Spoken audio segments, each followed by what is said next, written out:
All right, y'all. Welcome back to Garden State Growing. Welcome back to part 3. Yes, my shirt is on inside out and backwards because I'm an idiot and I don't care.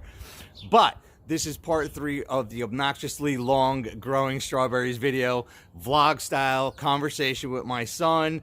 If you don't know what I'm talking about, go back and see part 1 and part 2. I'll put links in the description below.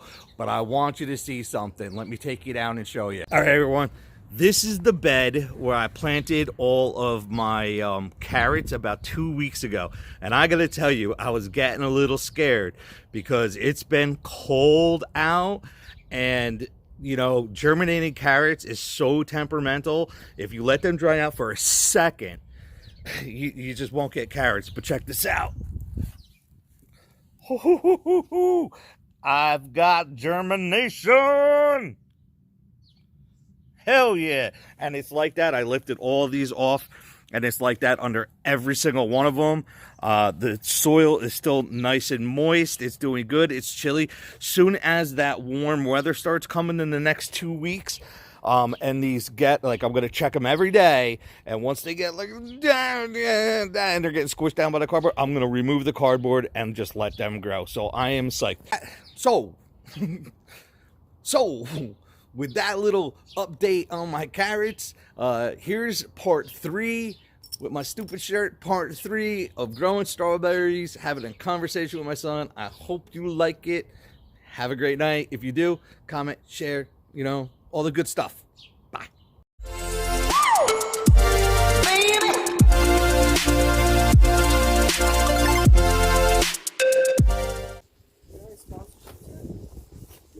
I didn't get any sponsorships yet, but the place that ordered that I ordered the mushroom compost from, they liked so much that I did a video on them that they said that the next time I order mushroom compost, they're gonna give me like a huge discount. Nice. Yeah. So it's a sponsorship. It's basically a sponsorship. Yeah. Well, it is a sponsorship, kind of, but it's not a sponsorship. If you don't say I'm sponsored, you know, Yeah, because it's not before the fact. It's not like it's not like I did the video or I said the information that I said because they were giving me a deal. I sent them the video and they loved it so much that they're giving you that they're being appreciated. Yeah. So yes, if I get it again, I will say it's a sponsorship thing, but it wasn't a sponsorship thing when I made the video. Yeah. Yeah. Because like if they give you discounts every single time you order, that's a pretty obvious sponsorship. Yeah, you know, for like a sponsorship would also be like, hey, and if you go to the yard in New Jersey, use you know, Garden State Growing as your discount code to get 10% off. You know what I mean? That would have to be part of a sponsorship deal too. So this is a tiny one. This is a tiny one. Alright, so with the fertilizer in the soil, we were talking about acidifying the soil. How is that going to work out with asparagus right next to it? Because it's in the same soil, same box. Okay. That is another cool question. Asparagus like a neutral soil. Neutral. Yeah, they like around 7. So you just have to put a little bit of lye around them if it gets too acidic? Yeah, I could. Not lime. They're different. Lye is caustic. Lime is something completely different. What? You said lye. Yeah, I did say lye. Yeah. No, lime. Lime? Lime. L-I-M-E.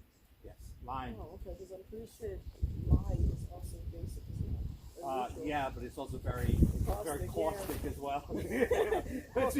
Just burn your plants out. Burn your hands in the process. That's why I was confused when you said, I thought you said lye the first time, so. Maybe I did. I didn't mean to. I meant to say lime. Lime, and we're not talking about lime juice. We're talking about a chemical. No, it's not a chemical. It's an element. It's an element. Yes. Lime element. Yeah. It's usually it's made out of a lot of different calcium, phosphate, magnesium. Yeah. Okay. Exactly. I was thinking lime as in lemons and limes. Yep. Basically. Oh, I gotta find a way to get over there. Where I gotta just leave. I think I'm just gonna leave. Okay. Yeah. So I'm gonna have to be careful when I put that soil acidifier down. I'm actually going to spread it by hand instead of broadcasting it out. I'm going to spread it by hand around the roots here. Yeah. And I'm just going to put it on the top I'm not going to mix it in, and I'm just going to water it down. Like a direct application. Yeah, so I'm going to try to keep the acidic soil over here on this side, and I'm going to have probably a good 2 feet in between the strawberries to allow them to grow before putting the asparagus down. So there's probably no chance of like water runoff going to the other side acidifying. Mm-hmm. Okay. Mm-hmm.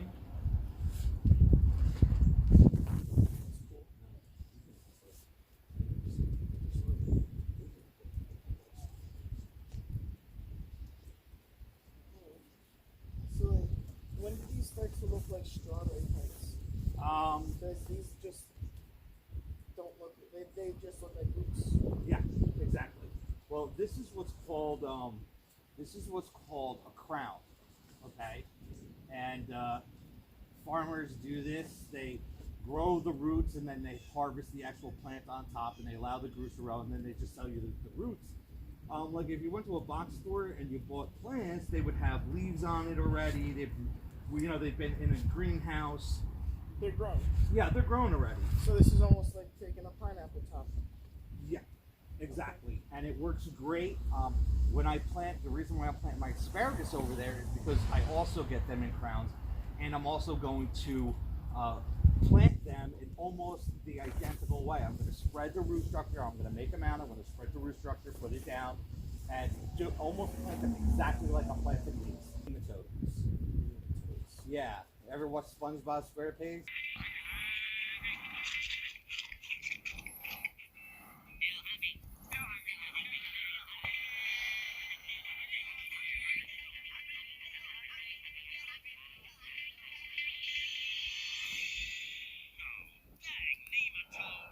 SquarePants? SquarePants. With the nematodes, and they just come and eat everything? Everything. Yeah, well, nematodes are tiny, tiny, tiny little worms that crawl through the soil and they eat the roots of plants. And so you can have a perfectly healthy plant looking up top, and the root system is just destroyed. And you won't even know it till one day your plant will just die on you. Would it be like you pull out the plant, there'd be no roots? Or? No, actually, the roots would have little nodules on them, and that's how you. All right, guys, I just wanted to show you real quick. This is what it looks like when you get nematode damage. If you notice the nodules that are running along all of the roots there, yeah, that's typical of nematode damage. You know it's nematodes. Really? Yeah, I forget what they're called, but it would look like a string of almost oblong pearls going down the root stem system, and that's the infection from the nematodes. I don't know exactly what causes it or what they're exactly called. Yeah, it doesn't make sense, because if they eat it, why is there extra They stuff don't on really it? eat it, they infect it. Oh, Yeah. okay. And they're so small, You don't see them by eye? you don't really see them by eye. No. Yeah. Okay. So that's it. 25 strawberry plants in the ground. Now, there's only 2 more things I need to do. Well, actually, 3 more things I need to do. And that is put down the soil acidifier. You can touch that by your hands? Yeah, this is no big deal to touch. Like I said, it's not lye. Yeah. It's not lime. It's- And I want to do about half this bag for half this garden. So that's actually quite a bit. Now this has probably got, I'm sure it does. If you look at the ingredients list, I'm sure it's got, sulfur. It's mostly sulfur, free sulfur and combined sulfur. So it's got a sulfur that will go into the soil quickly, and then it'll have a sulfur that will release slowly over time. I do not want to put this right up against the plants.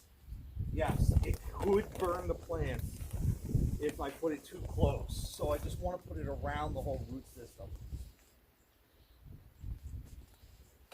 So, alright, so nitrogen is basically the fertilizer, right? Nitrogen would be fertilizer? Well, it's part of the fertilizer. Nitrogen is what helps to promote leaf growth. Because I know nitrogen is released when things die, and that Correct. basically makes fertilizer. Correct. And right now we're using sulfur to acidify it, Uh-huh. and that's just. Well, this isn't a nutrient. This is just a pH. Oh, it's not a nutrient. No, this is not a Okay. nutrient. That's where I was getting confused. Yeah, this just helps It's purely for the soil pH level. pH level, correct. Okay. Now the pH level is very important, and if you ask me why, Why? Okay. Because of NPK, because of the nutrients, because of nitrogen, potassium, and phosphorus, or actually phosphorus and potassium. Because plants only have the ability to absorb those nutrients if they are living in the right conditions, and one of them is pH. Okay. Now, I'll be perfectly honest with you. If I left this soil alone, and these grew in a neutral 7 pH soil, you would still get strawberries, and you probably still get really nice strawberries. The You only probably difference wouldn't get is, the camellias then. aha! So if you're gonna do it, you might as well do it right. It's basically just charging a battery. The That's soil's the battery. That's a good comparison right there. I like that. Oh yeah. I like that.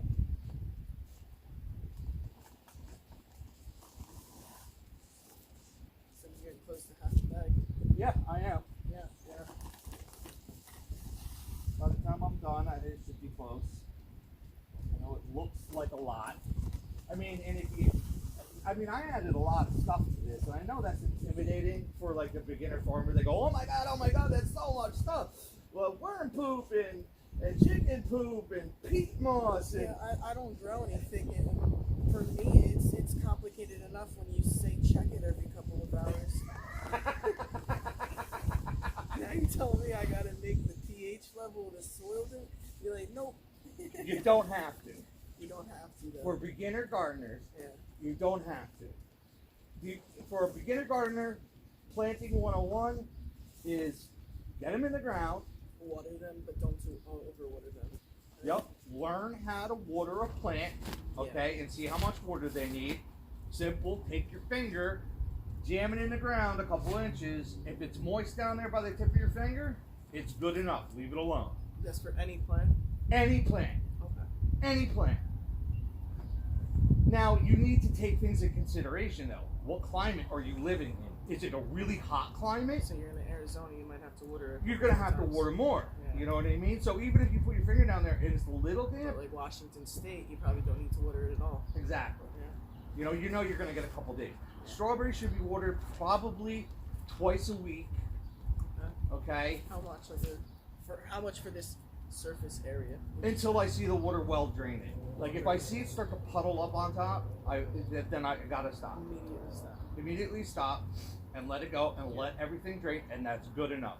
Now, if I'm in the middle of August, okay, or the end of July, and it's really hot out here, It can be hot out for 6-7 hours, yeah. yeah, you need to come in and add more water. Be appropriate. You know, right now I don't have to add water. It's raining, it's cold, it's not going to evaporate. Say you know you're not going to have time. Say you're going on vacation, you're doing something, and you're like, oh no, my plants are going to dry out. It's going to be hot out the next couple of days. Can you leave small puddles? No, that's no. That's, You don't. you have some, That's not a solution. That's not a solution. No, at that's all. not a solution to I'm going away for a couple days. Let me flood the plants now. Yeah. Now, if you can get 2 or 3 days in between waterings, then water appropriately. Go away for 2 or 3 days and come back. Yeah. If it needs to be watered every day, either A, get yourself an automated timer, okay, but they're notoriously unreliable, Yeah. or get a family member, which is notoriously unreliable. Yep. Okay. So that's about half a bag, and like I said, in about 2 months, I'm going to come evaluate the acidity of the soil and see where I have to go from there. Now, last but not least, Real quick, I got a question. yeah, what's up? Will you just leave all this acidifier on top? No. You don't, no? I'm going to water it in.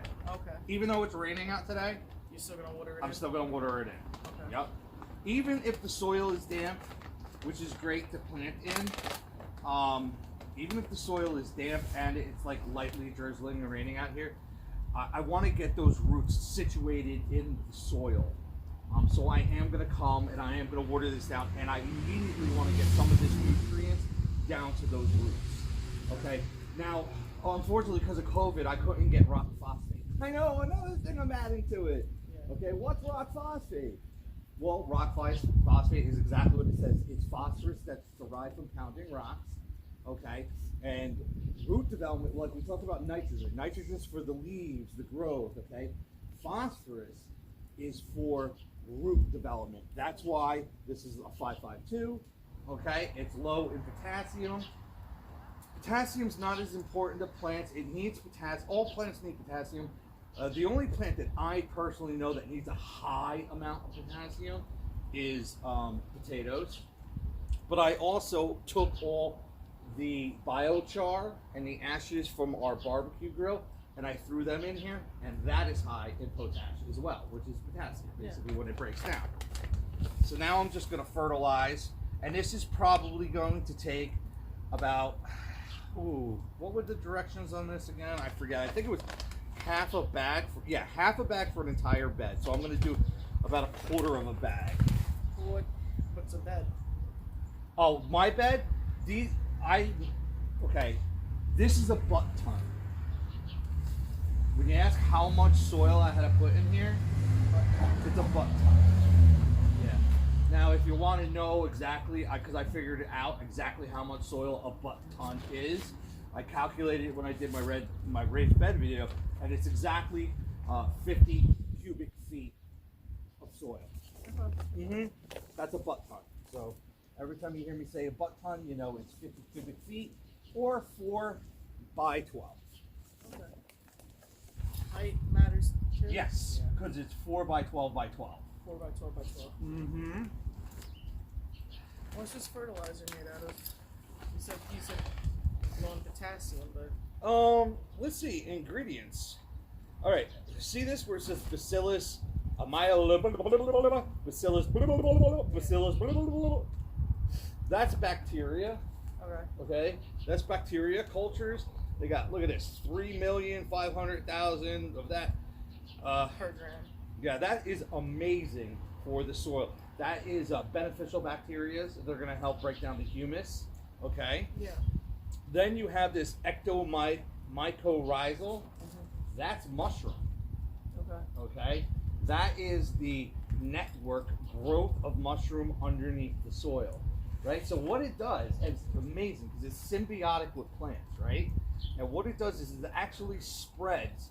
The mycorrhizal will spread from this root system to that root system to that root system. And the amazing thing is it has the ability to transfer nutrients from one area that's high in nutrients to another area that's lower in nutrients. So if you have a plant that's highly nutrited over here, the mycorrhizal fungi, the network underneath the plants connected to the root systems, if one plant is lacking, it will actually draw from the other plant and feed that other plant. So let's look at what else is in here. So we have that, and we have another kind of mycorrhizal fungi. What are the other ingredients in here? Water-soluble nitrogen, 5%, a valuable phosphate, 5%, soluble potash, 2%. That's where you get your 552. It doesn't really tell me what, I guess, if they gave the ingredients, everybody would use it. But it does say organic, so I know that it's highly regulated. Yeah. You know? You only do this on like fruit plants? No, I do this for every plant, but I'm using a fruit specific. Yeah, because I see it says fruit tree fertilizer. Correct. I use this on my peach tree, my lemon tree, and I'm going to use this on my strawberries or any other type of fruit. I have different fertilizers that are geared a little bit different for tomatoes and asparagus and vegetables and shit like that. Stuff like that.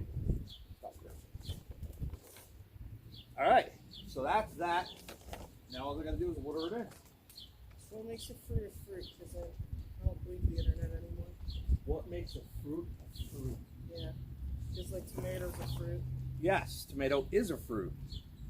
Never really cared. Like people said, tomato's not a vegetable, it's a fruit. I'm like, all right, it tastes the same, whatever you call it. So I never really cared. It tastes like a tomato. What does a fruit taste like? See, I don't even think Google knows the difference. I think it's just. Or maybe you just gotta find a better source. Maybe. Oh, this head stinks.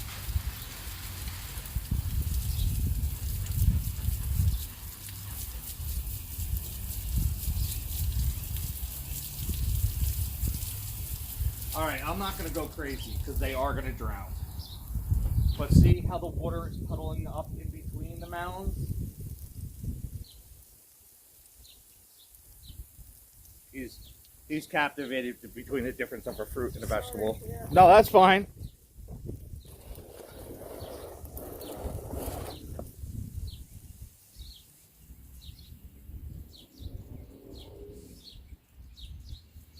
No, see, everything I'm finding is all opinionated. It's all botanical versus culinary views. Huh, I'll look into it. Yeah. I'll look into it. I can't find anything that gives a specific answer because it's all saying like, yeah, strawberry. So that is it. I'm gonna move this away because I want the rain to continue to go down on that. So if you could help me just shift this down away from that section. Oh yeah. All right. And if you could help me clean up at the end. But before we do that, come over here, Tyler. Come over here. We're gonna talk to everybody for a little bit. Sure. All right. So that was a conclusive guide on, or an inclusive guide on how to plant strawberries, what type of strawberries you should be planting, okay, what the pH should be, what nutrients you should add. Like I wanted to say, if I had rock phosphate, which is high in phosphorus, I would have put that down first, but unfortunately because of COVID, it's back-ordered, it's running late. It will come, maybe I'll top dress. It wasn't going to make that much of a difference right now anyway because it needs to break down and become bioavailable. I should have put it in the fall.